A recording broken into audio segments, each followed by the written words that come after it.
প্রিয় দেশবাসী, বাংলাদেশের মানুষ যখন একটু স্বস্তি শান্তিতে ফিরে, যখন তাদের মাঝে এমন কোনো ঘটনা ঘটে যা অত্যন্ত বেদনাদায়ক, এই আন্দোলনের শুরু থেকেই সরকার যথেষ্ট ধৈর্য ও সহনশীলতা প্রদর্শন করেছে।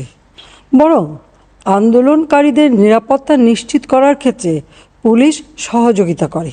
মহামান্য রাষ্ট্রপতির কাছে যখন আন্দোলনকারীরা স্মারকলিপি প্রদান করার ইচ্ছা প্রকাশ করে, অবশেষে ভারতের দিল্লি থেকে সরাসরি প্রকাশ্যে এসে জাতির উদ্দেশ্যে অতীতের ভুলের জন্য ক্ষমা চেয়ে যা বললেন এবার সাবেক প্রধানমন্ত্রী শেখ হাসিনা।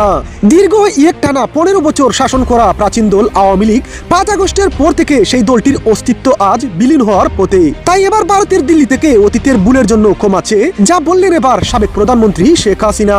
তিনি বলেন, আজ অত্যন্ত ভারাক্রান্ত মন নিয়ে আপনাদের মাঝে হাজির হয়েছি। বাংলাদেশের মানুষ যখন একটু স্বস্তি শান্তিতে বসবাস করছিল, তখন এমন কিছু ঘটনা ঘটে যা কখনোই কাম্য ছিল না। কিন্তু কিছু মহল এই আন্দোলনের সুযোগ নিয়ে সন্ত্রাসী কর্মকাণ্ডে লিপ্ত হয়।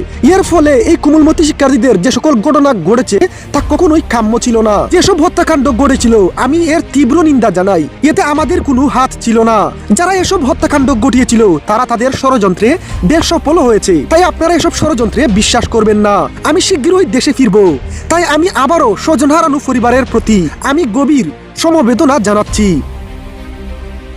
করে মহামান্য রাষ্ট্রপতির কাছে যখন আন্দোলনকারীরা স্মারকলিপি প্রদান করার ইচ্ছা প্রকাশ করে, সেক্ষেত্রে তাদের সুযোগ করে দেওয়া হয় এবং নিরাপত্তারও ব্যবস্থা নেওয়া হয়। অত্যন্ত পরিতাপের বিষয় হলো, কিছু মহল এই আন্দোলনের সুযোগটা নিয়ে সন্ত্রাসী কর্মকাণ্ডে লিপ্ত হয়। এর ফলে এই কোমলমতি শিক্ষার্থীদের আন্দোলনকে ঘিরে যে সকল ঘটনা ঘটেছে তা খুবই বেদনাদায়ক ও দুঃখজনক।